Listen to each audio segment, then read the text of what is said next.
Students, welcome to the video series of subject OOPS. So we are in the third unit, that is extending classes using inheritance, and today's our topic is multiple inheritance. So what we have studied in the previous video is multi-level inheritance. Multi-level और multiple इसमें confuse नहीं होने का है. So multi-level inheritance में हमने पढ़े what is multi-level inheritance. Next was syntax for implementing base and derived class in multi-level inheritance. और उसका सैम्पल प्रोग्राम हमने देखे थे मल्टी लेवल इनहेरिटेंस का. So today's our topic is multiple inheritance. What we will study today is what is multiple inheritance, syntax for implementing base and derived class in multiple inheritance and sample program POs mapped are PO 1 2 3 4 7 8 9 and 10. So what is multiple inheritance? If a class is derived from two or more base classes, क्या होगा जब कोई derived class two or more base classes से बनता है तो उसको क्या कहेंगे हम multiple inheritance. अभी देखो डायग्रामेटिकली शो किया है. तो क्लास C जो है ये क्लास C किसको लेके बना है, class A as well as class B, यानी क्लास C के पेरेंट्स कौन कौन है, class A and class B. तो अगर किसी चाइल्ड क्लास को दो या दो से ज़्यादा बेस क्लासेस होते हैं या पेरेंट क्लासेस होते हैं तो उस टाइप के इनहेरिटेंस को हम क्या करेंगे, मल्टीपल इनहेरिटेंस. सिंगल लेवल में एक चाइल्ड और एक पेरेंट, या तो एक बेस क्लास और एक derived class. Multi level inheritance में पहले एक बेस क्लास फिर उसका डिराइव्ड क्लास बना, फिर और एक डिराइव्ड क्लास बनाया जिसका पेरेंट कौन था, डिराइव 1. ठीक है, तो वो मल्टी लेवल यानी लेवल्स बढ़ते जा रहे थे और ऊपर का क्लास होते जा रहा था पेरेंट. पर मल्टीपल में क्या होगा, एक ही हमारा चाइल्ड क्लास रहेगा और उसके पेरेंट्स रहेंगे दो से ज़्यादा. इन C++ multiple inheritance a derived class has more than one base class. एक से ज़्यादा बेस क्लास है, यानी वो कौन से टाइप का है, मल्टीपल इनहेरिटेंस का टाइप है. ये डायग्रामेटिकली भी आता है आइडेंटिफाई करने के लिए.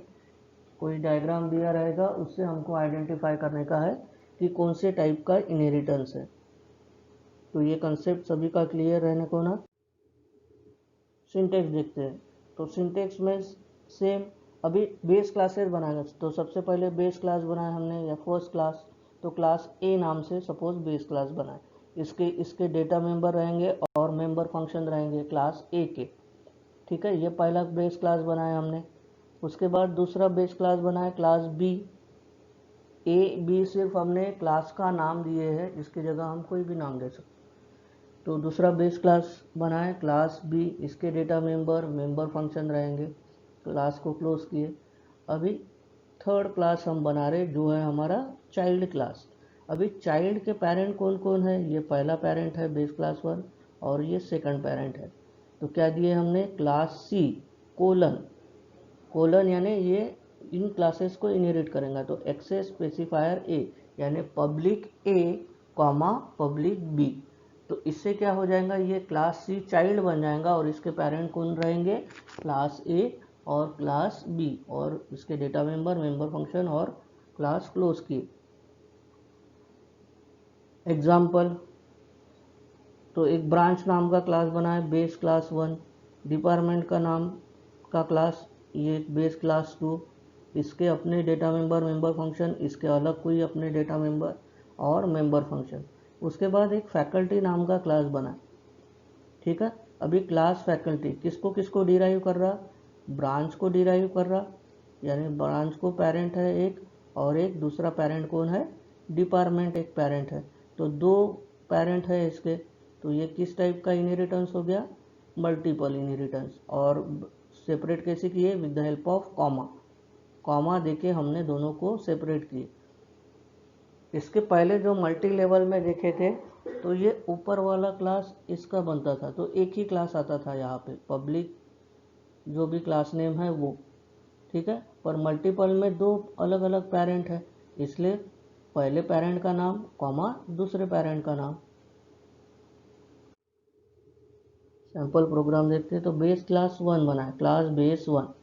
इसमें डेटा मेंबर क्या लिए हमने, पब्लिक इंटीजर एक्स। पब्लिक से क्या होगा, अगर किसी दूसरे क्लास में इसको एक्सेस कराने का है एक्स को, अगर हमने प्राइवेट दिए, बाय डिफ़ॉल्ट प्राइवेट रहता, बाय डिफ़ॉल्ट क्या रहता है, private.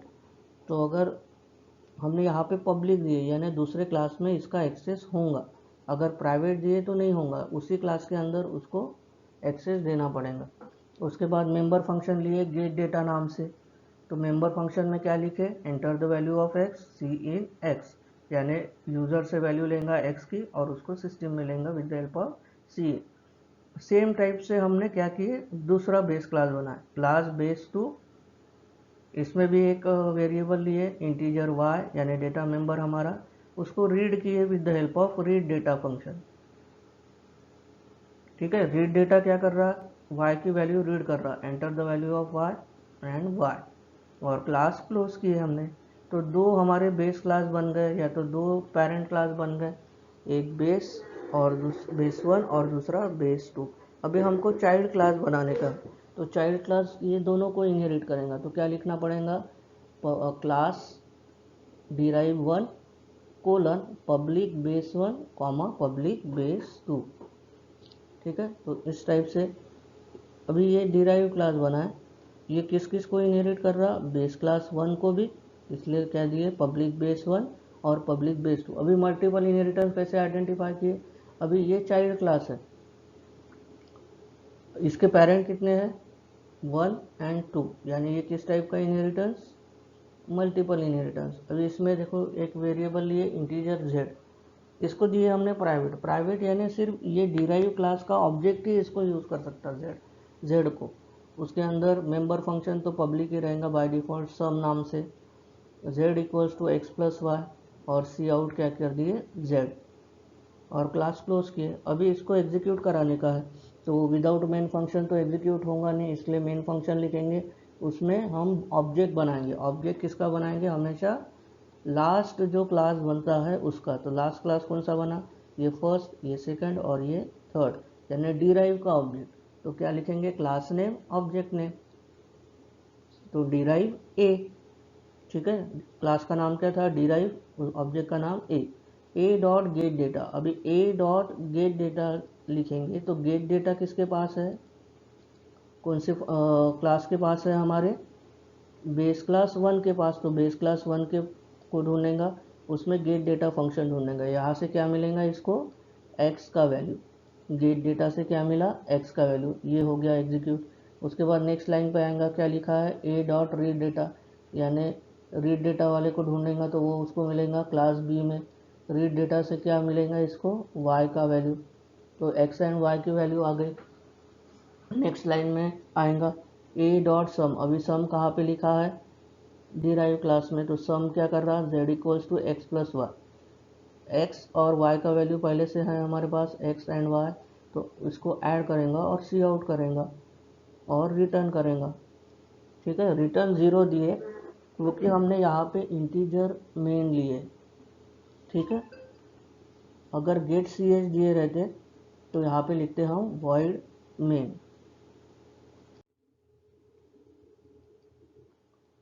Important MSBTE question are, define multiple inheritance, ये डेफिनेशन आता है 2 मार्क्स के लिए। उसके बाद give the syntax of defining a derived class and base class in multiple inheritance. और मल्टीपल इनहेरिटेंस का प्रोग्राम हर एग्ज़ाम में एक कंपलसरी रहेगा ही, मल्टीपल इनहेरिटेंस का।